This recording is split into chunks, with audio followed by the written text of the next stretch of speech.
Hello, everyone. My name is Shomik Mukherjee, and I'm a technical architect, part of Slack's professional services team.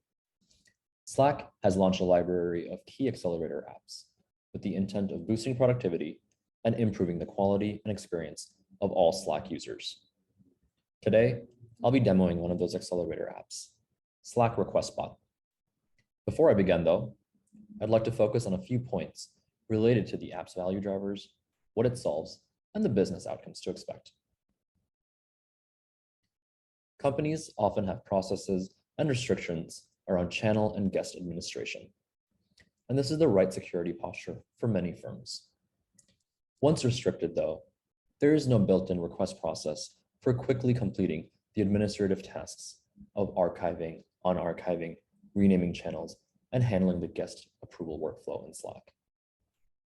So businesses need a traceable way to receive and process Slack requests from end users without overburdening the admin team for channel and guest management. Request Bot can help with these requests and many more. The bot builds a process to create, review, and fulfill common administrative actions. Using message shortcuts and the global search, Request Bot can fully automate the completion of many types of requests, and can even direct other requests into channels for additional review by the admin team. It does all of this while adding a layer of traceability that is easy to export and audit. RequestBot has a user-friendly system for submitting, storing, and tracking these common Slack requests. And by exposing a powerful configurations option, admins are empowered and have the flexibility to change the approval workflow, all without having to recode or redeploy the bot. Now that we understand the value of the accelerator app, I'm going to jump into a live demo so you can see it in action. I'll take on the role of two users, Harry Boone, an end user, and then also myself, an admin user. First, I'll create a private channel as myself. Then, as Harry, we'll use a Slack request bot to rename the private channel that was just created, which normally Harry would not be able to do. Then, as an admin, we'll view the different configurations option RequestBot exposes to automate a variety of other tasks. Okay, let's dive into the demo.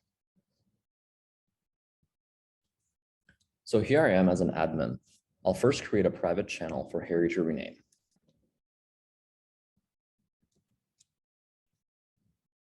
I'll make it private, and I'll invite Harry. Now I'll switch context to Harry and attempt to rename the channel.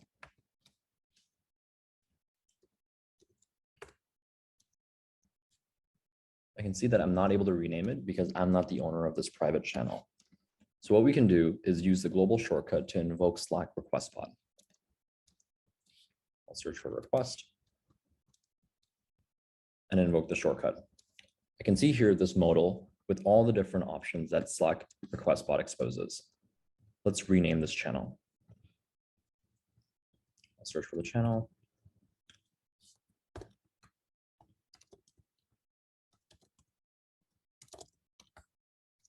I'll provide a reason. After submitting it, I should get a notification from Slack request bot letting me know my request is being processed. And here we go. I'll now switch context back to my admin, and I'll go to our triage channel. The triage channel is a configurable channel that Slack request bot will send all notification and requests to.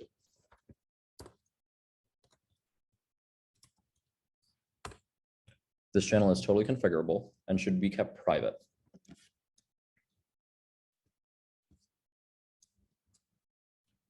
And you can see here, the request just came through.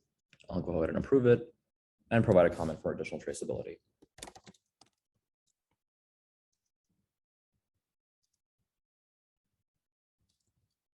And that's it. We can see that the channel was renamed. As an admin, I also have access to Slack request bot's homepage. The Slack request bot homepage allows me to configure a number of different elements of the bot. The first one being I can export the channel level data for all users using this export data feature. I'll get a notification from the bot when that export is ready. I can also configure settings at the workspace level. The bot is able to be installed in multiple workspaces, and each workspace can have its own individual settings. Let's check out some of the settings.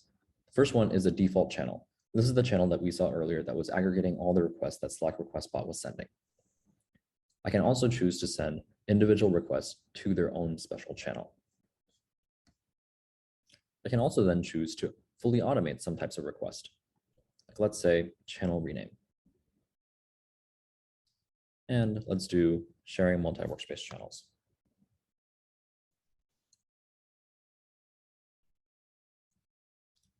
This will allow any user in this workspace to rename a channel using Slack request bot without any additional approval, as well as creating multi-workspace channels.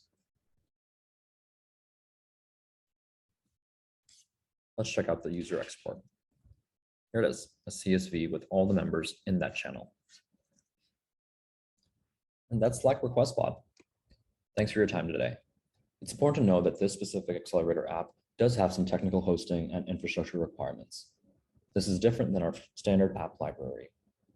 If you'd like to learn more about Slack's accelerator app library or more about this app, reach out to your designated account partner.